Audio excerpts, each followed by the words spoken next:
Happy Thursday, Coach Robbie. How are you today? I'm doing well. How are you? Dude, I am stuffy today. Ooh, a little bit of my medicine. Well, yeah, it's allergies, and then apparently there's been like an air quality advisory for the last basically 48 hours here in Nash Vegas, and I have been outside a lot. What does that mean, air quality? Is it just allergy stuff, or is it? I think it's the growing allergy. Pollution that we're facing. I think it's both.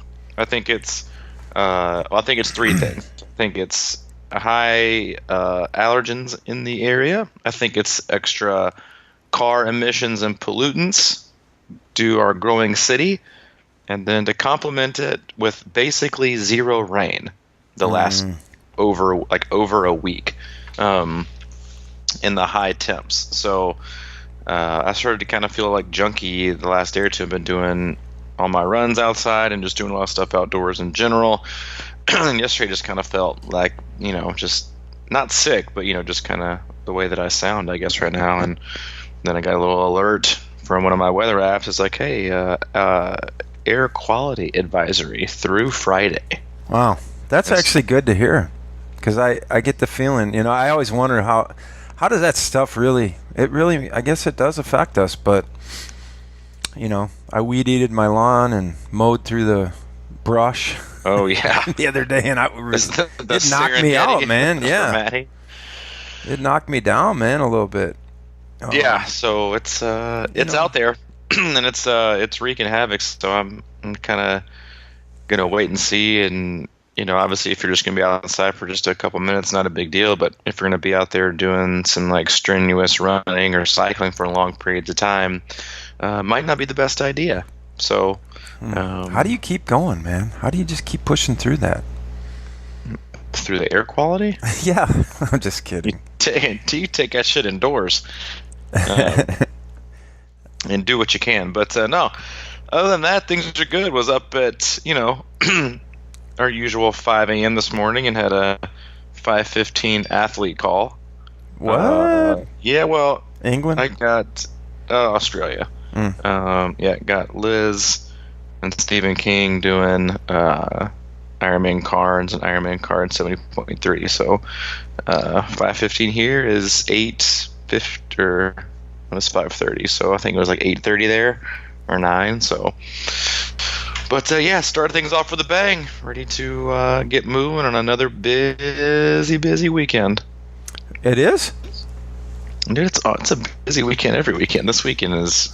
CMA Festival's in town. Is that what you're talking about? Yeah, exactly. Time to move. If there's ever a weekend I'm glad to be out here in Hermitage and not going anywhere close to downtown, it is this weekend.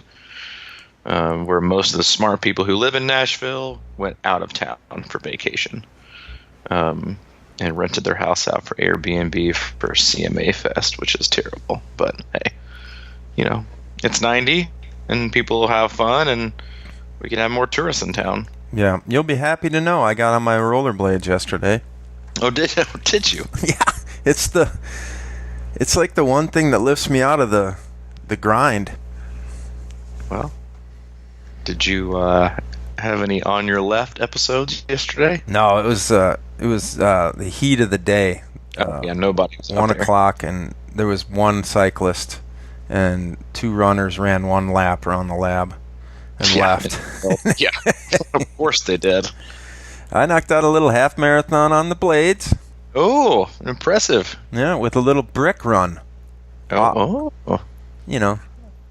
Not much, 15? but a couple miles, 15 minutes. It's weird. It's kind of the same feeling off the blades as it is off the bike. The old blade brick. Yeah. Very underrated. And if you didn't even know what the blade brick was, this is probably your first episode. Mm-hmm. Yeah. And if it is your first episode and you're still with us, this is, in fact, the Crushing Iron Triathlon podcast. Today is June 7th, 2018. We appreciate you joining us. We come to you every Monday and Thursday, as we have for basically 26 years, and have a little over 180 episodes available Subscribe, download, enjoy, and review if you wish. And we have a closed group on Facebook that you can find by searching Crushing Iron Group. We're going to talk a little bit today about Eagle Man, right? Yeah, we're going to talk a little bit about Eagle Man and then a little bit about the screenshot you sent me earlier. We can go in whatever order you like. I'm good with either. Let's start with the screenshot because I sort of morphed it. I just posted something in our closed group. I don't know if you saw it. I did, yeah. And it's getting quite a nice response in there. So basically, I just posted,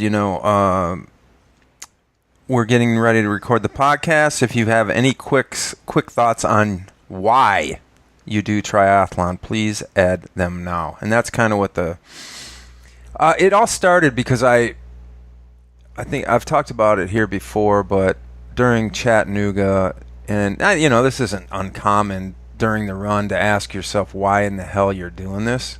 Late in a hot triathlon kind of crosses your mind, but that sort of question's been pummeling me since Louisville last year in October, and I kind of have a sense why. I love doing it. It's just very hard sometimes, and that was the whole point behind what I sent you was a David Goggins Instagram post, and really the post that before, or there's a more recent one where he's flipping tires, the big tractor tire. Oh, yeah. He decided he was going to flip it out a half mile and then flip it back a half mile. Jesus. And the reason why is because he likes to do one thing every day that sucks. And his reasoning is because it makes everything in life easier. And, he's an extremist, I'll give you that. But he is definitely an extremist. But, there's something. It's all relative. Yeah. And to him, it doesn't seem extreme because that's just who he is. Yeah, I actually wrote a little blog post that I'm going to put up later on the Crushing Iron blog that's related to that and related to this about my why and really, the answer I sort of kept coming up with is because it's hard, and that when I saw Goggins and I follow a lot of people like that sort of crystallize it in the fact that we as humans should do things that are hard a lot, because it helps us grow. And I think did you see that post that Nate, I think, sent it on Instagram, that message about the difference between a 74-year-old sedentary man and a 70-year-old triathlete, and they showed the inside of the muscles. Yeah. And it was all about keeping moving and keeping active and doing things hard to keep your muscles growing and keep your muscles strong and support the body and stuff like that. But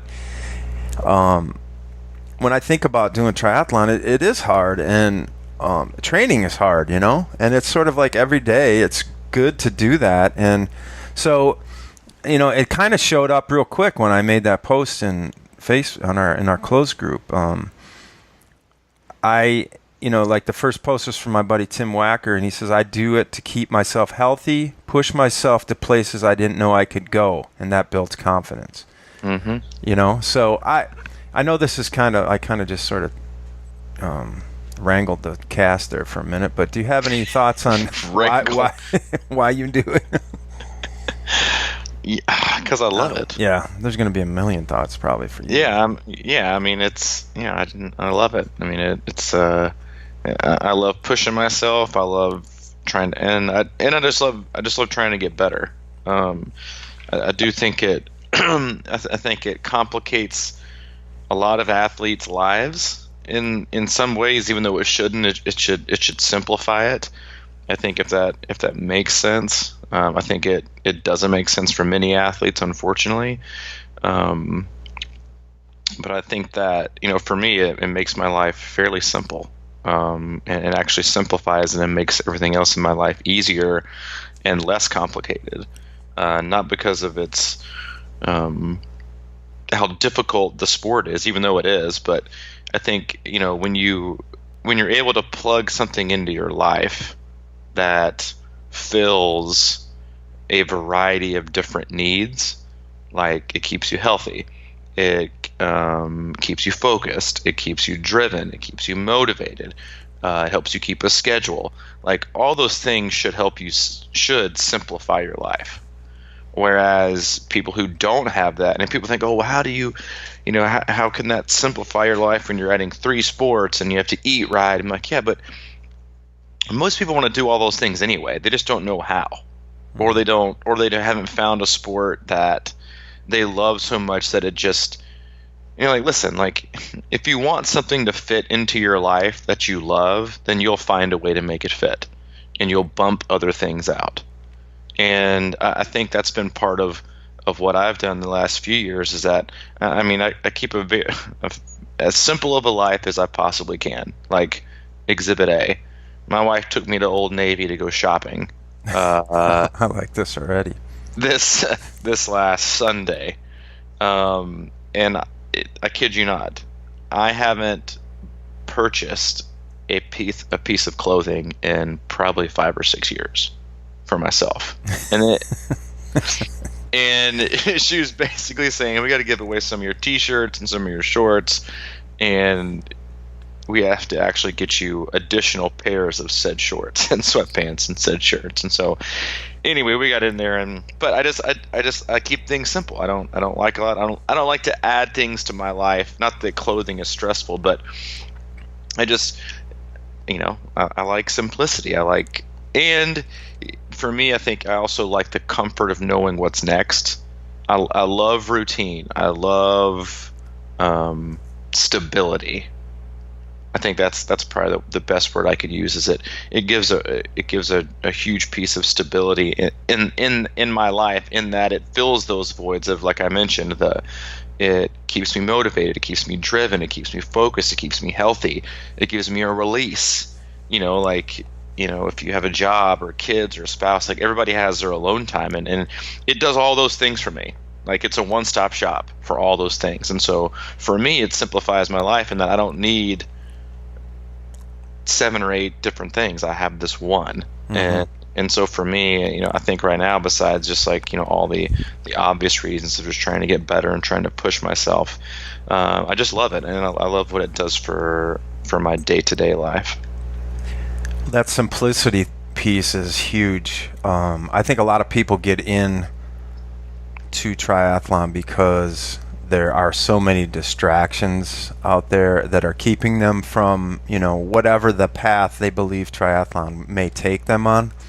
And there was a crystallizing moment in my training the first year when I first started with you, 2013, and we were training for Ironman Wisconsin, and it was in July, 2 months away from the race. Basically, I had no, your first one, you're just, you don't know, I was nervous about making it because you never really get close to executing that entire distance on any training day. So this particular day, I think it was a Saturday. It was it was July 4th, and coming up on our 5-year anniversary. Yeah, and I remember it so well because I had something like a 3-hour ride with a run that I was gonna 40-minute. I can't remember exactly what it was, a split workout or a brick or something like that. And I remember it was so hot, and it rained a little bit in the morning. I think I did a trainer ride in my garage, and it was just that one of those sun comes out for a while, rain, kind of super humid days. And I got off the bike and I checked my phone, and I had like 10 text messages from people that were at Hot Chicken Festival or whatever it was. Oh, kill me. And it was one of those festivals in the hot sun, under tents, with a lot of drinking going on, and there was a part, that was the big part of why I got in triathlon. I wanted to weed that kind of stuff out because I knew it wasn't taking me in the right place. And it was this, you know that what I'm talking about. It was this sort of drag, it was like this tug. It kept coming, and everybody was sending pictures and how much quote unquote fun it was and everything. But I knew I had been through those things so many times that it wasn't fun for me, and it was the illusion of fun that like that's kind of the Facebook thing in general, is that everybody's taking pictures of these events instead of quote unquote enjoying the event. And anyway, so there was this huge tug, and it was maybe like 2 p.m. Things were heating up at the Hot Chicken Festival and everything, and I still had like an hour run or something ahead of me. And I was standing in the rain with the sun beating down on one side and the rain coming, and I was sweating, and I just broke down. I mean, I lost it.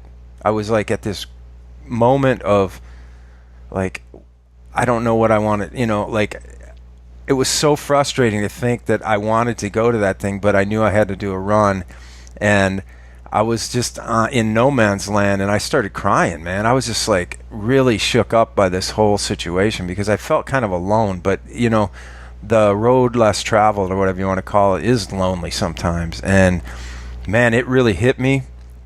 And I remember making this like monumental decision that I was not going. And I put on my running shit and I went out and ran in the rain in this hot, humid day. And when I got done, I was just like, I don't know, it cleaned up a fog or something, and I was really glad I did it, because I took like that's hard too. I mean, that's mentally hard for a lot of people.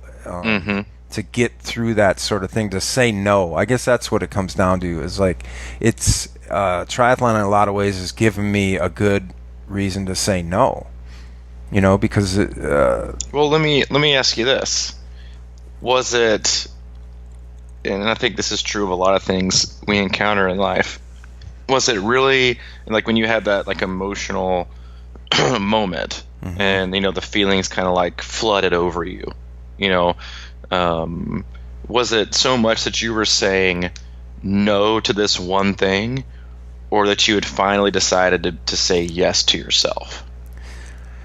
Yeah, man, that's it's probably both. Yeah, because in a sense, if you say yes, you're not saying no, and by saying no, you are saying yes to certain other things. So I get that, but I think when people have those kind of experiences, and like you're choosing, at that moment, for you at least, it was because, listen, like in situations like those, and yeah, this isn't super triathlon related, but in situations like those, it's like,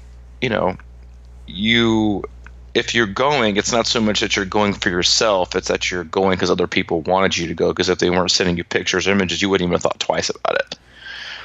But yeah, it didn't help.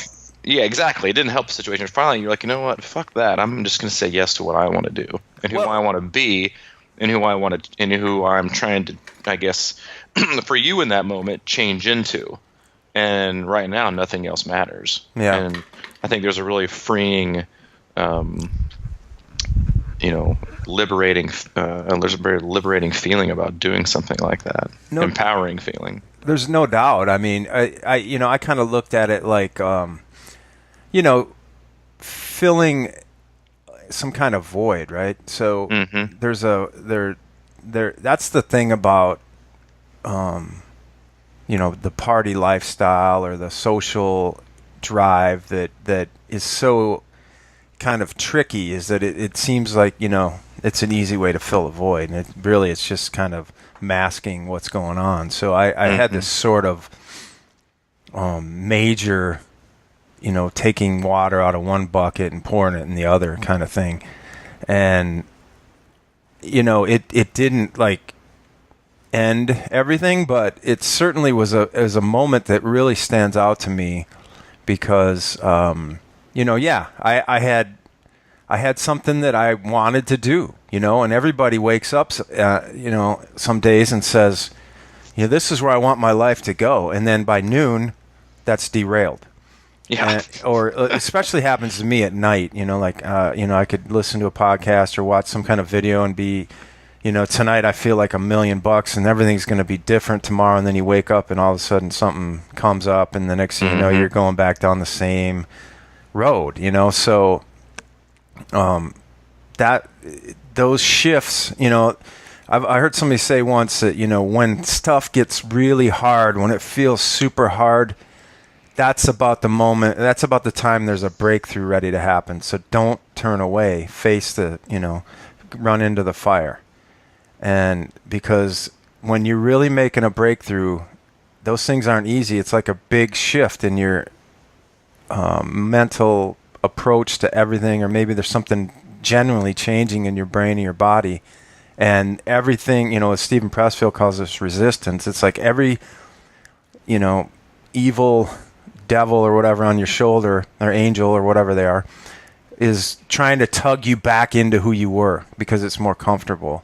Mm-hmm. And I think that, in a microcosm of a triathlon, that happens so many times, but you're just, you're on the course and you just got to figure out ways to keep getting through those things. And I think that over time, that builds a habit and a pattern that makes it easier to stay on that road. Yep. So anyway, I don't know where that. Well, I mean, ultimately it's like the fabric of everyone's reason behind everything they do, whether you think about it or not. Mm-hmm. And I think that everybody has their own hierarchy of what's most important and then why it's most important. Mm-hmm. And a guy that I love reading his books, John Gordon, he always says, like, you never, you rarely ever quit, liking something or loving something, or, you just forget why. You forget your why, or you forget why you're doing it, or you forget why you love it, or the purpose, because you just get so caught up in like the day to day, the day to day. And training does that too, and especially like this time of year, and as we get closer to bigger races for other athletes and longer distances and long-term goals, and you've been training for a long time, it's like sometimes you get so you're so deep into it, and you've been doing it so consistently that it is easy to forget. Because you wake up and you do it over again. You wake up, you do it again, and so. Not every day has to be driven. Not every day you have to remind yourself of why you're doing it. But usually when we find ourselves faltering or being tired or being, grumpy because we have to go to work or, do this or not do this, it's usually because we forget, why we really do it in the first place. Mm-hmm. And we overstress about things that because, to an extent, and triathlon is a perfect example. Like sometimes we just don't like it when things are okay, or when there isn't a distraction. Mm-hmm. It's not comfortable. It's not, because our lives. Like, wait a minute here, this is going too good. Exactly, and we find ways to either we self-sabotage, we find ways to screw it up, we find ways. It's like uncomfortable, and so we decide to add stress or chaos or whatever we can into our lives because that's what feels more normal.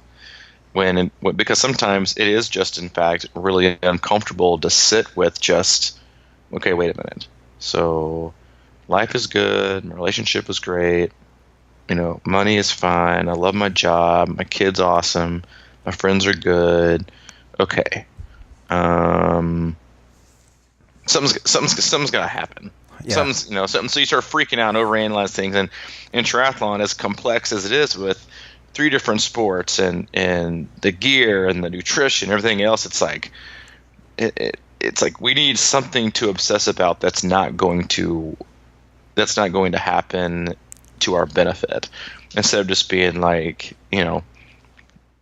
okay, everything is great. And I'm healthy and I'm happy and things are awesome. Well, what if this happens? Or what if I get a flat tire? Yeah. Or I think I've got So it is. It's. I think one of the hardest things to do in life these days, especially, is to be okay with everything being okay. and not, like I think we talked about this before. Actually, it's not way up or not way down. Just even keel. Yeah. But yeah, always reminding yourself of your why, I think is the root of it, because it always goes off in a different kind of like splintering limbs, like a tree. Like you have your core of your why, and then like other things that mean a lot to you, and other things that mean a lot to you. And I think every athlete races their best, trains their best, and executes to the best of their abilities when they're truly focused on, at the heart of it, what is the most important part of why they actually do this, because none of it is built upon expectation. It's more oftentimes, almost every time, built out of showing some kind of love and compassion for yourself. And that was one of the comments in the thread, I thought. Yeah. Like, I just want to shift gears a little bit, because you and I both come from, similar places, and I think that a lot of people in triathlon are kind of getting into the sport for similar reasons that we wanted to change, and that we've kind of just discussed about how we felt like there was something missing, and it was kind of a heavy reason to kind of keep doing it and change some big things. But then I look at a lot of people, like Erica posted, she got in her why is to eat and drink and not feel bad about it. And like, I think that's, while I think she's joking on some level, but I also think that a lot of people, that don't have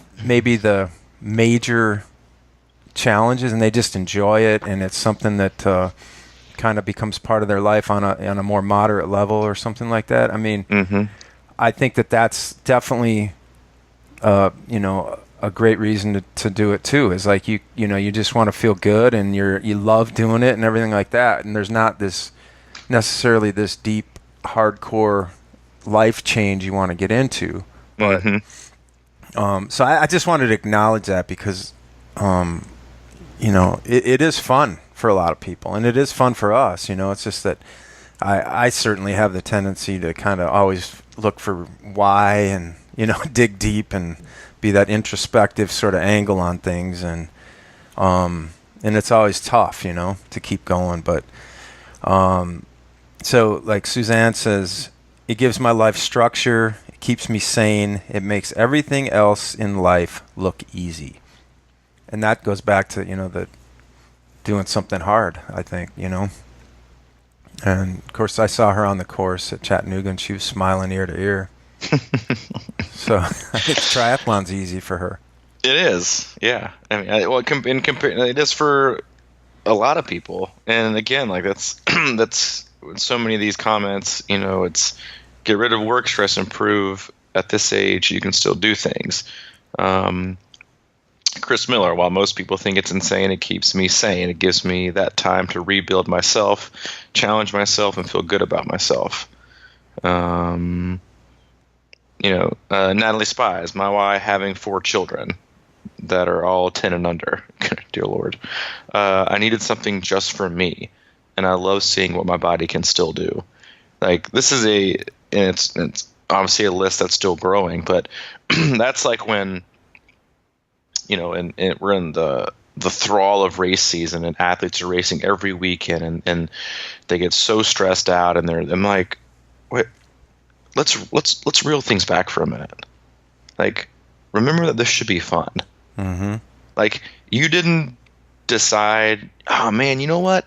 Life's pretty good. You know what I'm going to do?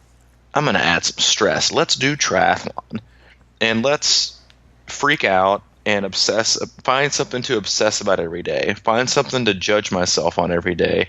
Find a reason to not feel good enough or fast enough or skinny enough. And then let's find a reason to like add things to my life that I can't predict and don't control, but I'm going to pretend like I can.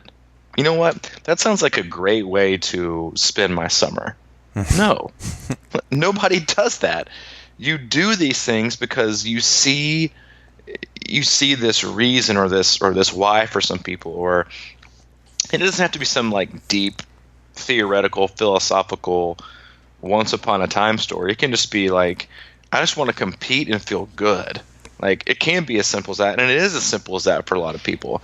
But that's why, like, when I get like athlete freakouts or anxiety, I'm like, dude, chill the hell out. Like, this is supposed to be fun. Remember? Like, I know that you've been doing it for a while and thinking, but remember why you started. And it had nothing to do with obsessing about X, Y, and Z. It had everything to do with becoming a better person, or losing weight, or pushing yourself, or showing you can, or, dealing with your depression, or like whatever it is. Like, it's all positive. And so every time that you can always tell when an athlete like starts to lose a grasp of the reason behind why they do the sport, the more oftentimes they're self-critical, or they are overanalyzing things, or down on themselves about their training. They lose sight. They've totally lost sight of it. And I think that's why it's always great to, have things that remind us of, in life, of what's really important in life, and important in the sport, and why we should all just kind of, chill the hell out for a minute, and sit back and enjoy the ride. Yeah, you didn't mention Brant Thomas, did you? No, I didn't read his. Okay, his is awesome. Yeah, he posted a before after picture, and he says, "This is why I do triathlon. Triathlon has helped me maintain a healthy life by helping me remain sober and stay fit." And he posted a picture on the left that says he was 315 pounds on the left and 190 on the right. So he looks to be enjoying the sport. I mean, Seriously. it's like, it's those kind of stories that, blow my mind, really. It's like the discipline involved in the, and staying on your why. We've got a lot of people in the group that like that, that are just, something happened, and, maybe it was a similar moment to what I was talking about earlier, but it really crystallized in them, and they have stayed strong and on the road, on the path that they decided that they wanted to go on. And I can only assume that while it's very challenging all the time, I'm sure there's breakthroughs every day, every week, that are just crystallizing why they've made that decision. And those are the ones you got to keep in the front. Yep. And not sort of like put them off as like, oh, whatever, like and I think that's the easy thing to do, is like when you don't always notice little gains, but I think if you look at little gains as the reason you're doing it, and really focus on and notice those. And it's hard to notice because it's like over time, you can look at something that happened 2 years ago and look at your times now, or what you're able to do now, or whether it's, I couldn't swim a lap and now you're swimming 3,000 meters. You can look at that and say, geez, man, you can look back at that and say, man, that's a reason. But how do you, do you remember when you swam 3 laps? Did that do anything for you? I mean, I guess celebrate the little wins, is a huge part of this process too, because it can all blend together, and it always feels hard going to the next step. But if you can just realize that, wow, you just did something pretty amazing that you couldn't do 3 months ago. Yeah, and don't get too big for your little wins. Yeah, that's great. They all mean something. And the longer you're in the sport, you totally forget about the small wins you had when you first started. Or honestly, even like the little ones you had months ago. When you were super stoked about, this pace on this run. Like, those are what you need to, like, pin to as a reminder. Or all the little ones, because they always add up. But we get so focused on judging the now and judging every single day. And you just forget to look back sometimes and think, well, but look how far I've come, and look at all these things I've built along the way. All the friendships, all the camaraderie, all your teammates, all the physical improvements, how much healthier you are, how you feel, and then all the other great positive aspects it's had to your life. because all of a sudden you become too good for those. You've been in the sport too long, and now it's all about winning and placing here and what pace is this, and I wasn't good enough today. I'm like, wait a minute, this wasn't part of the plan when you started. It wasn't to demolish yourself and berate yourself by not being good enough or fast enough or strong enough on a daily basis. It was to empower yourself. But then once you got a little bit of power, well, now all of a sudden you're going right back to where you started.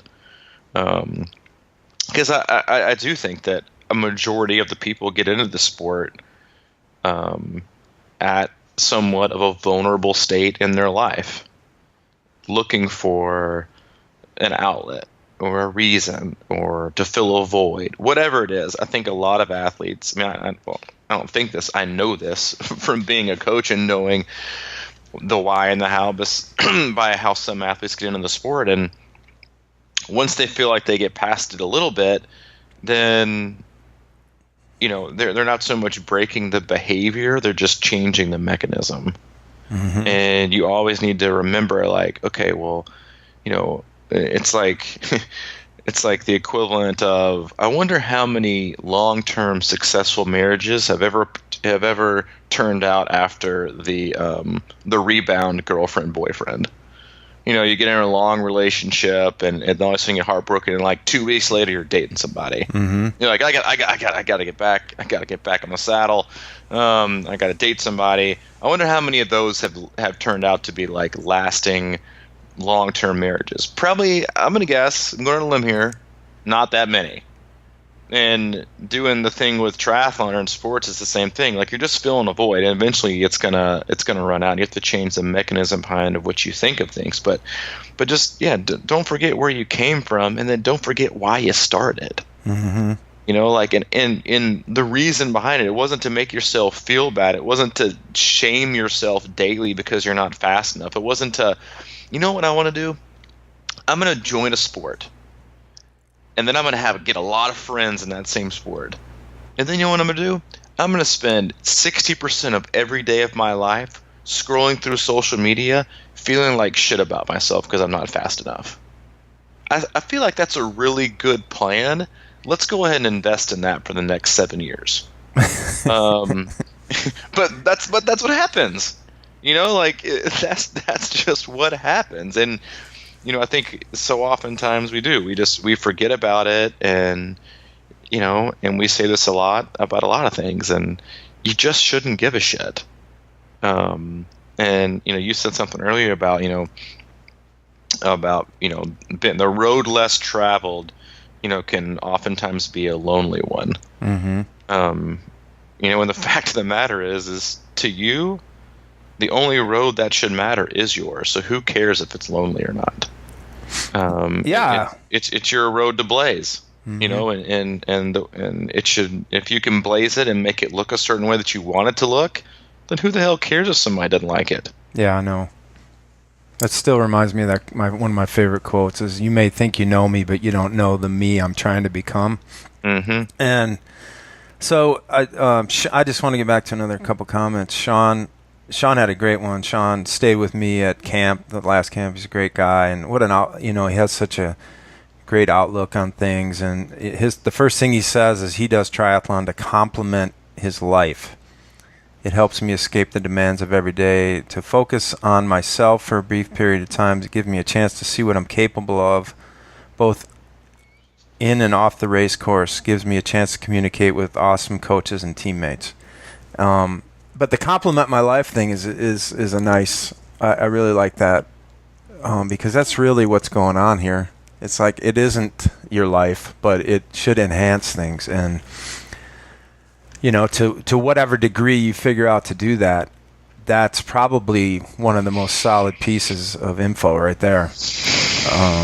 How does it make things better? And here's just talking about bounce back relationships. It's funny. Chelsea wrote, she's in triathlon because I am a very competitive person in parentheses, mainly against my husband, with a wink. And I honestly do not remember life before I was in the sport. And I thought it was great because her husband replied with like kind of this goofy looking emoji. Like, so obviously they have fun with it, and I know they do because I've seen them out and I know them, and they just, competitive is like probably true. We know a lot of people like that actually that are husband and wives that are very competitive with each other, and it's kind of fun because they are serious about it, but obviously it's something that adds to their life, and it's kind of funny on some level, but it's pretty cool when you see that sort of stuff. Oh, I mean, it is. I mean, it's about, this was in a lot of the, a lot of the posts. I think it was, about surrounding yourself with good people and feeling good about yourself. Mm-hmm. And then that's like a huge comment, because I mean, it is like, and thankfully our closed group, our Crushing Iron closed group, is like, that's one of the main reasons I think people love it, or I feel like a lot of people do love it, is not because we talk about the performance management chart on Training Peaks and form and power meters and data. It's like people sharing their stories and being supportive and like just generally being surrounded by good people. And that's, I mean, because I mean, perfect example is I have athletes all the time that like love their occupation, but absolutely hate their job. Because they're surrounded by complete and utter horrible people. I won't use other words I would appreciate, but they're probably good people, but they've just been sucked into a vortex of they're in that like workplace where they just hate everything about their job, so it just makes them miserable, and that that drains you. It just totally drains you. It's like hanging out with negative Nancy 24/7. You're gonna get negative, or it's like hanging out with the crowd that only likes to gossip 24/7. Yeah, I mean, guess what you're gonna do? You're gonna end up gossiping. And so, surrounding yourself with good people, you will. It is proven. You surround yourself with good people who are also driven and supportive and motivated, and you're more likely to succeed than the person who is not. Yeah, think about I went through it. I mean, wherever you work. I mean, this was the thing. This is why I had to get out. I mean, I was trapped in this situation. I think, most of the people I used to work with were good people that just sort of became a, byproduct of the environment, and it got to this place, man. You're at your job for 8-10 hours a day around these people. I mean, that's a significant portion of your day, considering you sleep, say, 8 hours. You're talking about the majority of your life you're spending with people that are influencing you in ways that you may not like to be influenced in, that are probably not necessarily good for you. And that's a serious issue, man. It's a serious thing. If you like your career but not your job or whatever, I mean, that's like big. Yeah, so it is. It's like, how do you get out of that, man? Yeah. It's like your life that you're living. I mean, you know what I'm saying? It's like, and then you go out and you ride for 3 hours, you kind of like, marinating on those thoughts, and hopefully they kind of wash themselves away. Ryan said triathlon basically saves me from myself. Mm-hmm. And, I don't know where that, you know what I mean? I understand that. I don't know exactly his definition of it, but I get it. It's like that becomes you. The people you're around all the time become you. And that's a fact. And I don't know. I mean, and Stewart says he does it so his kids will consider a physically active lifestyle, quote unquote, normal. Mm-hmm. And that's huge, man. It's like set the tone, man. And obviously you're doing that by running out with the stroller and, Oh, I mean, like one of the to build that in at that age. Yeah, and Allie is doing she's like back on this huge running kick lately, and has been crushing it, and that's made me more driven too. Yeah, because you're surrounded by somebody who's focused and dialed in, and she is the month of June and July, the daycare swaps up their hours, and so I drop him off now, and she goes into work real early, and I mean it's not that big of a deal because honestly, like the fact that we can both be home every day at 4:00 is pretty awesome. But Hayden slept in this morning, which was like never happens, and of course our alarm went off at 4:30. But anyway, and he Okay. yeah exactly I don't talk about it. So Allie had already gone to work and he was still sleeping. I went up there around 6:30, 6:40 to wake him up, and Allie had already been gone for like 20 minutes. And he woke up and he looked around and he gave me a little hug, and then he looked at me and he goes, "Mama, run." And I was like, that, like, if that's what our kid thinks, like, then we're doing something right. Mm-hmm. You know, like, instead of like sitting on our ass, you know, doing something else or not being outside, you know, it's those small little things. And you know, I know that Wes Keene, he commented too, like, to set a better example for my family, you don't have to be the person you were. And, you know, Wes has a similar story of Brent Thomas, like, used to be, you know, really overweight and decided to turn his life around. And it is like, you know, and you're never the person that you were. You're always changing. You're either getting better or you're getting worse. You're never staying the same. And you know, I know Wes. You know Wes personally, and he's one of our athletes. He's about as good of a dude as you're ever going to meet. And talk about a guy who's just totally turned his life around. And he and his wife, they just do an amazing job. And I know part of their why is setting a good example for their boys. Mm-hmm. I mean, like, what else do you need? You know, what else do you need to remind yourself of when you start to stress out besides, like, you know, when I finish a training run, like when I take Hayden out for a stroller ride in the morning, when we get done, he doesn't look up to me and be like, "Hey Dad, what was your pace?" Not yet. Not yet. Was it Dad, did you beat yesterday? Dad, are you faster than so and so? You know, Dad, did you PR? He doesn't give a shit. He just likes the fact that we're running together. And that, you know, that he enjoys it and his fun. But it's like, those are the kind of things we got to remind ourselves of, that, you know, that and kids are like this, you know, like when kids see you after a race and they see you happy, or they don't even see you happy, they just assume that you're happy, so they're happy. And I think, you know, if you have kids, or you know, if you have a dog that comes to your races, or a cat, then, you know, everybody should always want to feel after a race like their kids or their pets see themselves. Always happy, carefree, and they're just happy that you're able to do it and work hard and good effort, and because nobody cares about the time besides you. And it's always a good reminder to, you know, keep things in a realistic check in terms of, you know, what's the best way that's going to allow me to do this long term, and love it, and not be burnt out by it, and not constantly judge myself. Because listen, no matter what you accomplish, if you never really enjoyed it, it's not going to matter. You know, like, you're going to retire from the sport at some time, and like, yeah, but man, you'd be the letter jacket guy, you know. But yeah, man, back in like 1998, I won my age group at the local sprint try. I'm like, dude, that was 18 years ago. What else do you remember?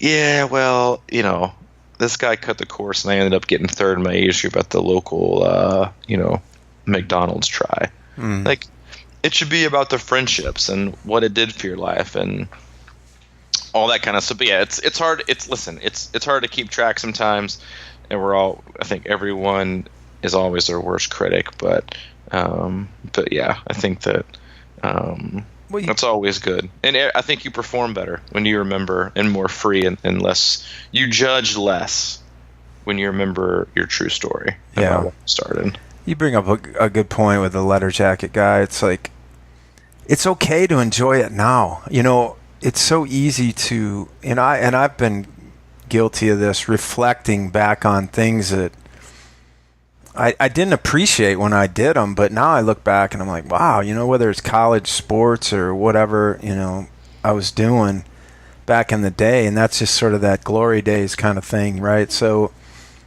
it's easy to and it's okay to reflect on that, but I just, it's a big deal to me kind of in a way, because I don't recall necessarily enjoying a lot of that stuff when I did it, but when I look back on it, it seemed, it's sort of that bad memory turned good or whatever, but it's okay to enjoy what's going on now, today, with your races, and to feel proud about them, I guess, and just know and keep an eye on why you're doing it and why you're going down this road, and to be conscious of it in the moment.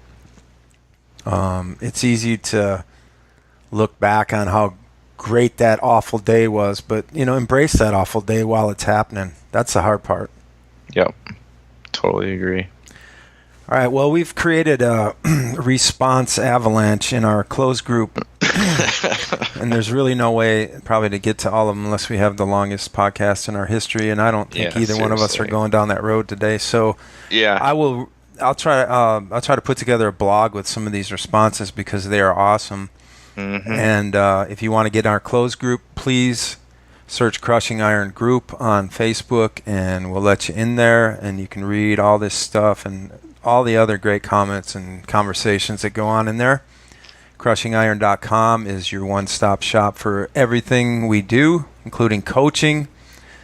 If you've been in the sport for a while and want to get better, we'll take care of that. If you've been thinking about getting into it or thinking about doing an Ironman, we love to, start from the beginning and help you get through it. We've all been there.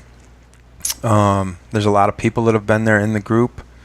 So coaching, we have. Shoot, I've been there. Yeah, no doubt. If you're, struggling with certain things, we'd love to talk to you. C26coach@gmail.com is Robbie's email. Mine is crushingiron@gmail. And we have coaching information on there, a coaching tab with prices and different options and things like that. We have a lot of videos on our Crushing Iron YouTube channel. What else, man? Swim analysis. If you're struggling in the water, you got a big race coming up. We've had a lot of people hit that up here the last few weeks, so which is good. It's never too late. No, man. And like somebody emailed me and said, I've been thinking about swim analysis, but I'm just flopping in the water, and I'm afraid that would be embarrassing or whatever. That's the place you got to start. We're not like. We know everybody struggles when they first start swimming. It's one of the hardest things to learn, especially later in life. So think about that swim analysis and get your habits right when you're starting. Yep. And Robbie Coach does a great job with that. He kind of points out and does a voiceover and telestrates like big time stuff. Shows you what you're doing wrong and helps you get it right. Like the Marv Albert of swim analysis. Do you change your voice when you're doing those? I do. I changed it. Marv Albert with the telestrator. That'd be kind of funny though if I did. But yeah, it's never too late. Actually it is. Like every day you wait is another day too late. But it's the longer you wait to do it, the harder it is to correct, because you're just continuing to concrete, bad form or bad this, and a lot of times it's really not a huge fix. It's just small things. And listen, like, everybody's okay spending, $700, $800 on a wetsuit that you might wear like 3 times a year, hoping it's going to be wetsuit legal, but. You can definitely you can change your swim in a lot of ways. One's technique, and the other one's working hard with the new technique. So, if you're feeling that, let me know. And we did tell Starkey we would do this for him. Our camps are sold out for this year, but if you are interested in what's I'm sure is going to be a ridiculously awesome and impressive camp. Andrew Starykowicz, a podcast listener and a podcast guest, is having a fast training camp July 12th through July 15th. It starts in Jackson, Mississippi. We'll finish July 15th here in Nash Vegas. and it looks incredible, and very challenging. But what a cool experience it would be to train along a guy like Andrew and other professionals, and it's a great. So make sure you head over to. I think you can just go to andrewstarkowicz.com, and he has a tab for his training camp on there. But definitely check that out. Andrew's awesome. Yeah, he promises to tell you or show you how he does it. Yeah, I mean it really is like how he goes so fast. He's not holding back on anything. He's gonna share all the secrets, I think. Yeah, he says. I think his big thing here is, I'm not going to tell you, I'm going to show you, and you're going to live it. And as you and I are very familiar with the Trace, I can tell you that you're going to ride on some great roads, and everything is included. It looks like, I mean, it does. It looks like one of these like once in a lifetime experiences. If you have the opportunity to go, definitely hit up andrewstarkowicz.com. You can probably just search Andrew Starkowicz Training Camp, or simply search Andrew Starkowicz /training-camp, and maybe we can just throw a hyperlink into the show notes at some point. But he's a great dude too. We're a huge fan of him and his comeback and how he carries himself. And I can tell you he doesn't give a shit either. The guy works hard, and we like him. So yeah, if you're interested, please reach out to him and participate in that camp. I'm sure it'll be a blast. And tell him we sent you. Yeah, tell him we sent you. Okay. I guess that wraps it up. Yeah. Episode 170 or 171, I think. Yeah, ish. Going on 1 million. Going on 1 million. Who knows where this road... I mean, this podcast is a great example. Remember, it was kind of hard at first, right? Yeah, it's still hard some days. Yeah, it's definitely not easy. But the more you do it and the more you break through it. I mean, I don't know. It just becomes fun. Yeah, for sure. Yeah, I totally agree with that. And if you're a racing Eagle man, have fun. Like for show, run for dough, folks. Yeah. If we any quick tips on that Eagle man? I mean, I know we got we got into this pretty deep, and we were going to say something about it, but yeah, man. Listen, Eagle man, the course is much like Texas 70.3, which you talked about, but it is a open water swim, a flat bike course that can be windy and very, very hot, and a run course that is insanely pancake flat. I think the Ironman.com has it listed as an elevation gain of 8. Which to me sounds like painful. How is that even possible? I don't know. The engineering must be... Yeah, but I think they actually run you around speed bumps off-road as to not add to the elevation gain. But no, listen, currently we got a bunch of athletes doing it. If you're doing it, have fun. Execution-wise, it is going to be an open water swim. I know that the temps look much more favorable than they have in the years past. Swim always controlled. If I give you one tip, it's to always start 5 minutes ahead of what you think you should. So if you think you should start in the 40 to 45 minute wave, start in the 35 to 40. And on the bike, although you will assume there will be wind, don't just give it don't assume there's going to be a massive headwind. And don't try to gain or bag time on the front end because you're assuming you're going to lose that time on the back end. Because the amount of time that you might gain biking with the wind will not be nearly the same time you'll be able to save having more energy if you do happen to bike into the wind. So don't be the time banker who thinks they need to crush it the first 30 miles and then are left with less than ideal legs for what could be a windy return trip. Save it. Be patient. And on the run, listen, it's flat. And if it's overcast and in the 70s, just run like hell. Leave it there. Leave it there. It's not hilly, so just lay it down. Yeah, you know what's coming. Nothing. Yeah, exactly. It's just going to be there. Flat. Exactly. I would say, since it is super, super flat, I would Every 2 to 3 miles, I would change up your stride rate just a little bit to short and choppy, and then elongate them just to kind of change things up, because it will be just a constant pounding on those on the legs with no real change. So, but other than that, it looks like it's shaping up to be a really, really great race. It's got a pro field, so enjoy yourself. Don't blow your load going on the bike course, and have fun, and let us know how you enjoy it. Is Starykowicz racing? I don't know. I don't think so. I bet he don't is. Have Knowing him. the way he's been turning it out lately, he very well might be. I don't know. I don't have the pro list in front of me at the moment. Okay, no biggie. All right, man. If Good he one. is, say hi to him. I'll do it, man. All right, buddy. We'll talk to you later.